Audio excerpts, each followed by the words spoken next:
여기 오늘 다윗의 시편입니다.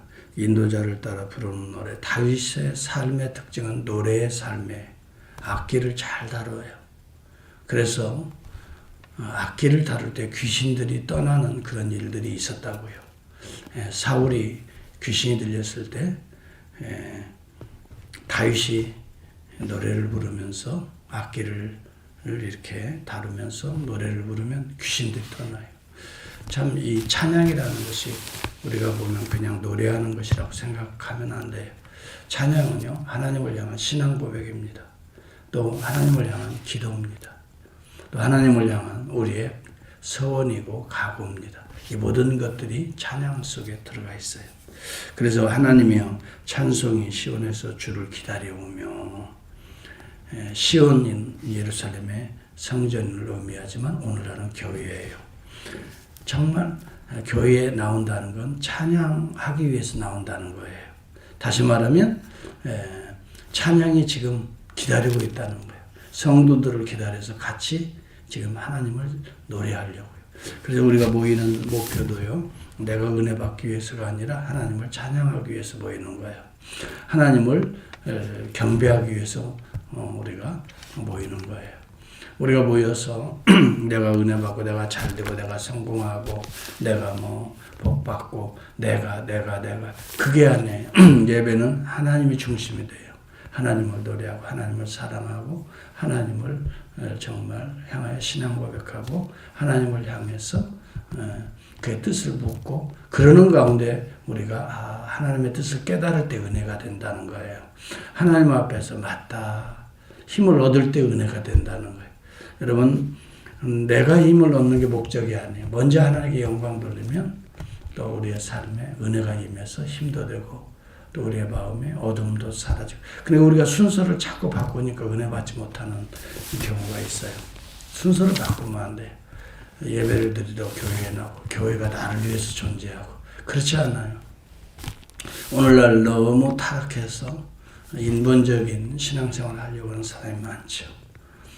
교회의 존재의 목적은 하나님의 영광이에요. 하나님을 기쁘시게 하기 위해서. 예배의 목적도 하나님을 찬양하기 위해서. 그렇게 하나님 중심적으로 우리의 영혼이 회복되면 우리 안에 신령한 은혜가 임하게 되는 거고 또 윤택한 삶이 이어지는 거죠. 왜? 우리 안에 하나님이 좌정하시고 우리에게 은혜를 베풀어 주시기 때문이죠. 오늘 여기 본문에 보니까 찬양의 이유가 몇 가지는 나와요. 첫째는 우리의 하나님을 향한 노래, 신앙 고백, 또 간구하면 하나님이 들으시기 때문에 그래요. 여기 한번 2절을 보겠어요. 시작. 기도를 들으시는 주여 모든 육체가 주께 나아오리다. 여러분, 기도를 들으신다 그랬어요. 찬양을 받으시고 기도를 들으시고 말씀을 해주시고 이것은 인격적인 교제가 회복되는 걸 의미하겠죠. 여러분, 정말 우리는 기도를 들으시는 하나님이시라는 것을 꼭 우리가 염두에 두고 기도해야 돼요. 여러분, 기도는 일방적으로 나의 이거 해주세요, 저거 해주세요, 나의 이런, 그게 기도가 아니에요. 기도는 호흡이에요. 나도 말하지만 들숨이 있어야 돼요. 들어 마셔야 돼요. 하나님의 음성도 들어야 되고, 하나님의 생각도 들어 마셔야 되고, 하나님의 능력도 들어 마셔야 되고, 하나님의 은혜도 들어 마시고. 여러분, 내뱉기만 하면요, 숨을 쉬는 게 아니에요. 숨 쉰다는 건 내 안에 있는 것도 내놓지만 또 새로운 공기도 들어 마시는 거예요. 이게 기도거든요. 기도는 그래서 따라서 합시다. 기도는 호흡이다. 기도가 호흡이라는 걸 생각하면 쉽게 여러분 이해할 수 있을 거예요. 하나님께서는 우리에게 생기를 주셨다 그랬어요. 여기에도 영적 의미는요, 생기는 생명을 우리에게 부어넣어 주시는 거거든요. 이 기도를 통해서 우리는 생명을 우리가 공급받을 수가 있어요. 여러분, 산소를 호흡을 통해서 받잖아요. 뇌에 산소가 부족하잖아요. 그러면 여러분 어떻게 될까요? 뇌 기능이 마비되는 거죠. 네. 생각이 마비되는 거예요. 하나님의 산소, 생기가 우리 가운데 부족하면요, 우리의 생각이 마비되고 우리의 모든 실핏줄에 또 우리의 혈압이 다 정상적으로 가동되지가 않죠. 맥박도 정상적이지 않아요. 산소가 부족하면 그래요. 그래서 공급해 주잖아요. 우리가 호흡은 정상적으로 하니까 우리는 산소를 계속 공급받으니까 우리가 이렇게 살아가는 거예요. 생기가 있고 건강하고. 바닷속의 생물들도 공기를, 산소를 받아야 돼요. 그래서 바닷속의 생물에 빛이 들어가야 산소가 임합니다. 그래서 빛이 들어가기 위해서 어떻게 합니까? 바다 물결이 출렁거리고 반사하고 또 반사하고, 그래서 출렁거리는 거예요. 공기가 그래서 움직여서 그 다음에 그 빛을 통해 광합성 작용을 통해서 산소를 공급해 주는 거예요. 여러분, 바다의 모든 것도, 생물들도 산소가 있어야 살아요. 이와 같이 산소, 생기, 이것은 기도를 통해서 우리 가운데 임하는 하나님의 특별한 은혜죠. 특별히 우리 인간은 어떤 존재입니까? 3절에 보면 죄악이 나를 이겨 싸우니 우리의 허물을 주께서 사하시리이다. 기도는요, 우리의 죄악들을 사하시는 작업이에요. 왜? 우리의 몸 안에 있는 더러운 이산화탄소를 방출해내잖아요. 우리의 더러운 것들을 쏟아내잖아요. 그렇죠? 기도를 통해서. 내 생각, 내 잘못된 감정, 상처, 또 내가 불안해하는 것, 두려워하는 요소들, 이걸 다 쏟아내잖아요. 그러고 나면 뭐가 될까요? 우리 주님께서 보혈로 다 또 씻어주셔요.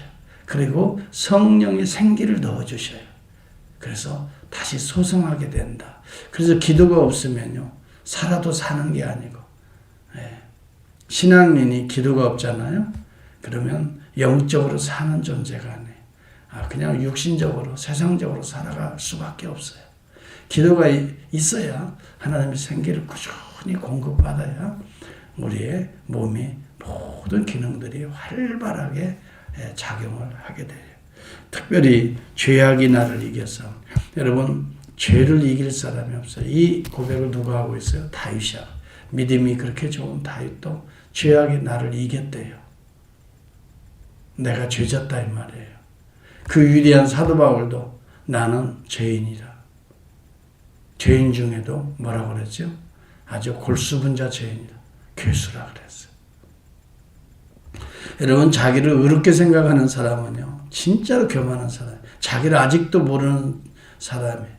그러니까 여러분, 헛된 생애를 사는 거예요. 자기의 존재를 알면요, 하나님의 은혜 앞에 나오지 않을 수가 없어요. 씻지 않을 수가 없어요. 자기가 더러운 걸 알면 씻지 않을 수가 없어요. 여러분, 씻고 나면 뭐 어떻게 될까요? 그렇게 상쾌해요. 그렇게 기뻐요. 그래서 그런 맛을 아는 사람들이 씻는 걸 즐거워하는 거예요. 여러분, 몸이 찌뿌둥하면 온천탕에 가잖아요. 뜨거운 열기로 또 냉기로 왔다 갔다 온탕 냉탕 하면서 그렇게 얼마나 좋아요. 목욕탕에 가서 싹 씻고 따뜻한 또 차가운 이런 맛을 느끼고 한번 바깥에 나와보세요. 그렇게 상쾌하잖아요. 여러분, 목욕은요, 정말 우리를 기쁘게 하는, 또 우리의 몸을 활성화시키잖아요. 여러분, 참 우리가 하나님을 노래해야 될 이유가 여기에 있어요. 기도를 들으셔서 우리를 활기 있게 만들어 주시기 때문에 우리는 하나님을 어떻게 해요?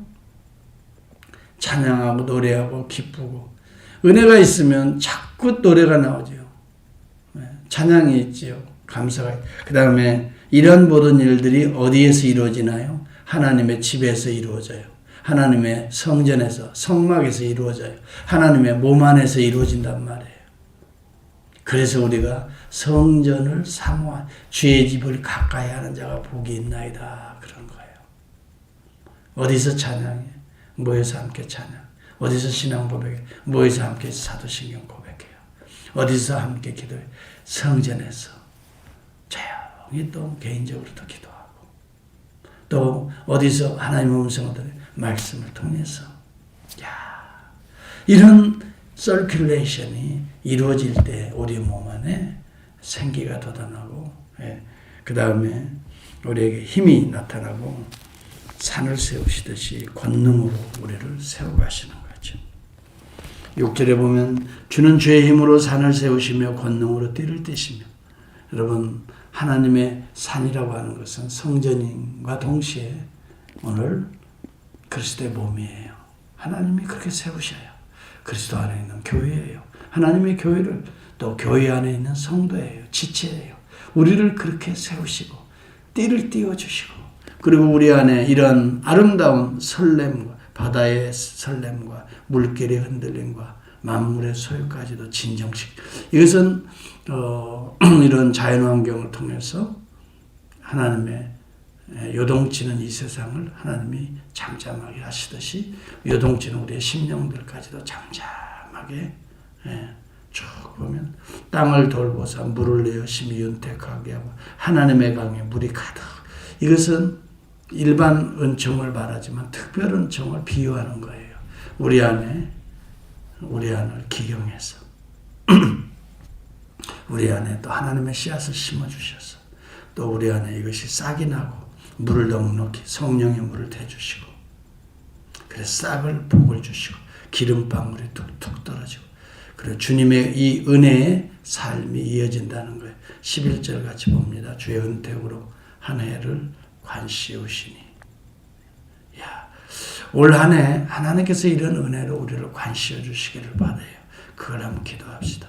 주에게는 기름방울이 툭툭툭 떨어지니 얼마나 놀라운 노래. 참 다윗은 진짜 시인이에요. 이런 내용을 쭉 저는 묵상해 보면서 진짜 이게 아름다운 삶이구나. 여기 보니까 돈이 많고 뭐 사업이 잘 되니까 힘납니다. 하나님 최고. 그러지, 그런 거 없어요. 정말 우리가 은혜가 충만하잖아요. 기쁨이 충만하잖아요. 노래가 나오지요. 참 우리의 삶에 이 생기가 돋아나는 거죠. 그렇죠. 성령의 역사라는 것이 얼마나 귀하고 아름다운지 모르겠어요. 여러분 오늘 이 아침에 주님 앞에 나와서 엎드리고 기도하고 할 때 이 놀라운 이 호흡을 한번 해보세요. 하나님을 들여마셔 보세요. 그리고 우리 안에 있는 그런 그릇된 것들은 다 내놓으세요. 냄새나는 것들은 다 내놓으시고요. 하나님의 신성하고 거룩하고 아름답고 온유하고 겸손한 그리스도의 생기를 한번 확 들여마셔 봅시다. 그것이 우리의 뇌 속에 들어가서 산소 같은 여자가 되고 산소 같은 남자가 되어서 예수님 생각, 정말 우리 주님의 생각으로 온통. 요즘 제가 읽는 책이요, 팀 켈러의 예수라는 책이고요. 그 다음에 누구예요? 제가 저자를 잠깐 잃어버렸는데 예수 생각이라는 책을 또 읽고 있어요. 그런 책들을 이렇게 보면요, 정말 우리의 영혼이 그냥 발딱발딱 뛰는 것 같아요. 너무너무 좋아요. 그래서 어제 어느 목사님하고 대화를 하는데 요즘 무슨 책을 읽냐? 그래서 저는요, 팀 켈러의 예수. 그 다음에 안드레아스인지 그분, 저도 익숙한 이름은 아니에요. 그런데 내용이 너무 좋아서 예수 생각. 그랬더니 예수님으로 충만하네요. 그렇지요. 예수로 내 온통 머리를 집어넣지 않으면, 예수 생기를 내 가슴에 집어넣지 않으면 온통 인간적인 생각만 나와요. 사람 생각, 사람 꾀, 장꾀, 사람 감정. 예수. 여러분 오늘 한날도 여러분 일하고 또 아니면 사람 혹시나 만나고 또 어떤 활동을 할 때요, 또 누구하고 대화할 때 여러분 속에 예수님이 막 충만해서 한번 얘기해 보세요. 입을 쫙 여는데 예수님이 말하는 것처럼, 그렇죠? 예수님이 생각하는 것처럼, 그렇게 예수 생기로 호흡하실 때 놀라운 하나님의 은혜가 여기 오늘 약속된 대로 물을 내어 심의윤택에 물을 넉넉히 싸게 복을 주시고 기름방울이 뚝뚝 떨어지고 13절에도 초장은 양떼로 옷 입혔고 골짜기에는 곡식으로 덮였으며 그들이 다 즐거이 외치고 노래하나이다. 우리의 삶에 이런 참 비록 환경적으로는 코로나19 여러 가지 경제적인 제약도 있고 여러 가지 압박이 오고 어떻게 될까? 내 인생은 어떻게 될까? 뭐 여러 가지 갈등들이 또 예측할 수 없는 그런 뭐라고 할까요? 혼돈 또 참 불안, 걱정 이런 게 있죠. 그러나 예수 생각으로 충만해 보세요. 그러면 주님이 말씀하실 거예요. 내가 너희를 향한 나의 생각을 내가 안 하니 그랬어요. 너희를 향한 우리 하나님이 나 하나 하나님은 세미하시잖아요. 나에 대한 생각을 하나님 자신이 알고 있대요. 저는 여기서 엄청 은혜를 받았거든요. 나는 내 자신이 실망스러워서 미천해서 울고 있는데 하나님이 나를 알고 계신데 나는 나 때문에 울고 있는데 하나님은 나를 알고 계신데 그러면서 나에 대한 계획을 가지고 계시대. 이것은 재앙이 아니라 미래에 너를 구속할 것이다. 이게 에레미야에서 나오거든요. 29장 11절 말씀이거든요. 구약에서 이런 메시지가 나오거든요. 누구를 통해서? 그리스도를 통해서. 여러분 오늘 절대 어떤 환경이 여러분을 힘들게 하고 여러분을 자꾸 자극을 줘도 반응은 여러분의 몫이에요. 반응은 영으로 하세요. 영적으로 하세요. 그럴 때 감사와 찬송과 노래가 또 우리들의 삶에 영적인 기름이 뚝뚝 떨어지는 그리스도의 은혜가 충만한 한날이 될